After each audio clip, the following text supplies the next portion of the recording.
Alors dans ce quatrième module, nous allons voir les différentes fenêtres de Studio One. Donc pour commencer, en haut, nous avons plusieurs onglets avec plusieurs outils. Donc c'est très simple, on va pas les énumérer une par une, car à chaque fois que vous cliquez, que vous êtes sur le point de cliquer sur un des onglets, vous voyez en dessous, vous avez le nom et entre parenthèses, vous avez le raccourci clavier. Par exemple, si je vais ici sur la quantification, vous voyez, c'est quantifié, donc je sais que en cliquant dessus, je vais quantifier. Ici, je sais que c'est ma barre de macro, et si je veux l'ouvrir, je fais la commande plus $. Vous voyez, donc c'est assez bien expliqué, c'est assez autoporteur sur Studio One, donc on va pas faire une vidéo de 3 heures, c'est relativement simple à comprendre, et au pire, vous avez là le petit point d'interrogation, si vous posez des questions, et ben vous allez dessus, et à chaque fois que vous allez passer votre souris sur un élément, ça va vous dire à quoi ça correspond. Également, dans cette vidéo, je mettrai en description un lien pour que vous puissiez télécharger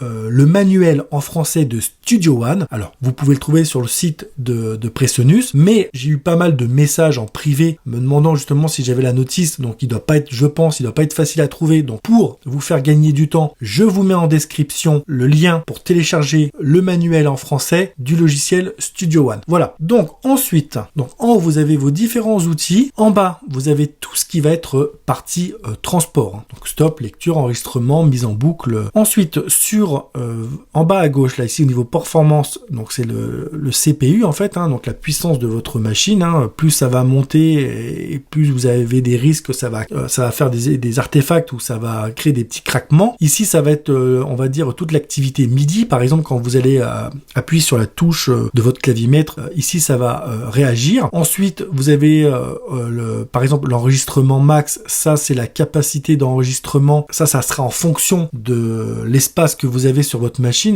de votre disque dur ou votre SSD. Ensuite, là, vous avez donc les différents réglages au niveau de la mesure. Donc, si vous voulez en mesure ou si vous voulez en secondes, vous avez, tout ce qui est partie transport. Ici, vous avez tout ce qui va être réglage dédié au métronome. Ici, la tonalité, le tempo. Donc, vous pouvez soit monter comme ça ou descendre, ou vous double-cliquez et vous rentrez la valeur manuellement. Ici, très important, parce qu'on va souvent poser la question, le panneau d'enregistrement. Souvent, on me demande, Christophe, tiens, comment fait-on pour faire comme on appelle ça déjà sur Ableton, du comping, voilà, du multicouche, comme on peut faire sur Studio One. Et ben en fait, c'est ici, c'est sur cette petite roue crantée, vous cliquez dessus, et là, vous voyez, mode d'enregistrement, vous cliquez sur prise multicouche, et vous mettez, par exemple, 4 mesures, là, comme ça, en boucle, vous jouez vos accords ou votre mélodie, vous cherchez des notes et vous laissez tourner, vous enregistrez et ça va créer une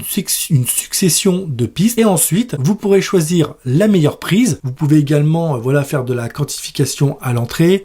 Tout ce qui est lié aux options d'enregistrement, c'est ici. Alors c'est petit, je sais, mais en tout cas si vous cherchez, c'est tout en bas là sur la petite roue, vous cliquez dessus et là vous avez les différents réglages d'enregistrement. Voilà. Ensuite sur la gauche nous avons la piste inspecteur, donc c'est ni plus ni moins la même chose que ce que vous avez dans votre table de mixage. Vous voyez, si par exemple je bouge le fader de cette piste, vous voyez, elle bouge en même temps sur la table de mixage et en plus elle bouge aussi également ici au niveau de l'impact. Vous voyez, ça fait 3 endroits différents. C'est pour ça que je vous donne une petite astuce. En tout cas, moi, c'est ce que je fais quand je produis ma musique sur Studio One. C'est que je ferme ma table de mixage parce qu'en fait, si je veux jouer sur un volume, par exemple, d'une piste, soit je vais au plus court ici, soit je vais directement sur ma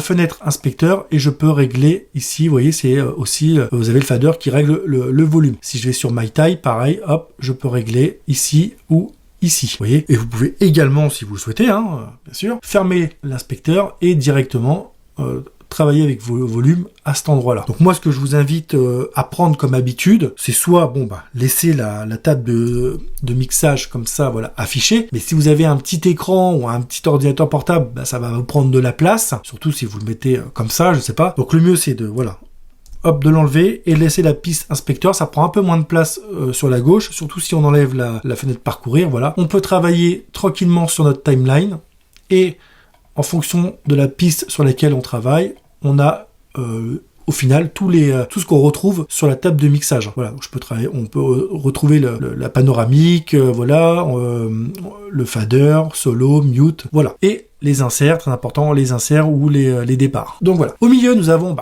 voilà, la timeline.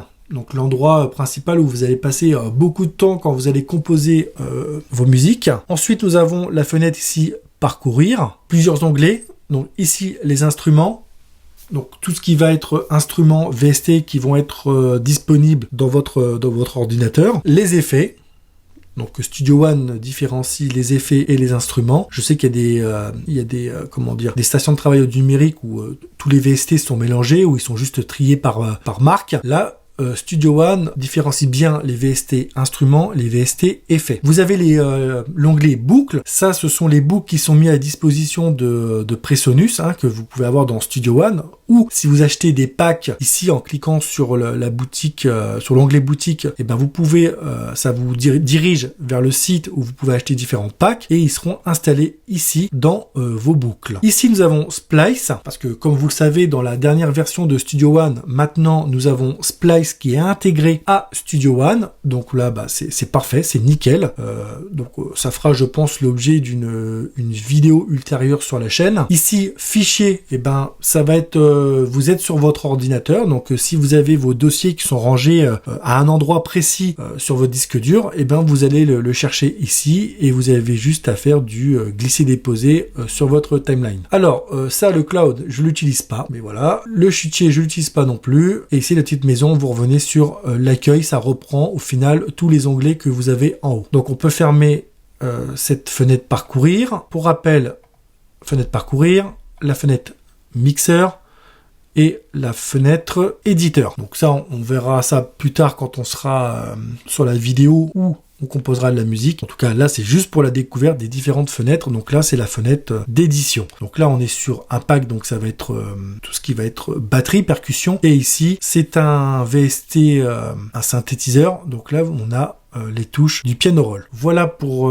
les fenêtres. Je pense qu'on a fait le tour de toutes les fenêtres principales que vous avez dans Studio One. Par sécurité, on va faire un petit rappel. Ici, vous avez l'inspecteur que vous pouvez, voilà, retirer ou afficher. Ici, vous avez tout ce qui est partie timeline. Ici, en bas, vous avez la partie édition. Si vous cliquez sur le mixeur, vous avez votre table de mixage. Sur parcourir, c'est là où vous pouvez chercher vos VST, vos boucles ou vos fichiers sur votre ordinateur, c'est à cet endroit. En haut, nous avons les différents outils proposés par Studio One. En bas, la partie transport, et pour rappel, la petite roue crantée ici pour les modes d'enregistrement et de quantification. Ici, le métronome. Ici, les différents réglages pour le métronome. Je pense qu'on a fait le tour des différentes fenêtres. Que dire de plus? Je peux vous donner quelques tips, même si à la base c'est pas le but de cette vidéo. Mais par exemple, là, vous voyez, si en début de composition vous n'utilisez pas tout ce qui va être piste de retour en insert ou en départ, vous avez un petit onglet ici, vous voyez, petite ou grande, vous cliquez dessus et voyez, hop, ça vous fait gagner un peu de place. Bon, après chacun a sa façon de composer, mais généralement au début, quand on crée son morceau, on s'occupe pas des pistes de retour dans un premier temps. Donc moi, ce que je fais souvent, c'est que je les retire et comme ça, je gagne de la place sur mon écran. Voilà. Et comme je vous disais tout à l'heure, j'enlève la table de mixage pour utiliser que la petite fenêtre d'inspecteur. Donc généralement quand je compose, je me retrouve dans cette configuration. Voilà pour la présentation des différentes fenêtres que vous pouvez retrouver dans Studio One quand vous créez un nouveau projet. Maintenant, les prochaines vidéos seront des petites vidéos très courtes. Par exemple, comment créer une piste audio, comment créer une piste MIDI, comment mettre un effet en insert ou en départ. Enfin, vous voyez, ça sera des petites vidéos courtes. Des fois, il y aura même pas, je ne parlerai pas. Ça sera juste une petite musique de fond. Voilà. Donc là, aujourd'hui, c'était juste pour la découverte des différentes fenêtres qu'il y a dans Studio One. Et ben, merci d'avoir regardé cette vidéo. Et puis, maintenant, on passe à la suite.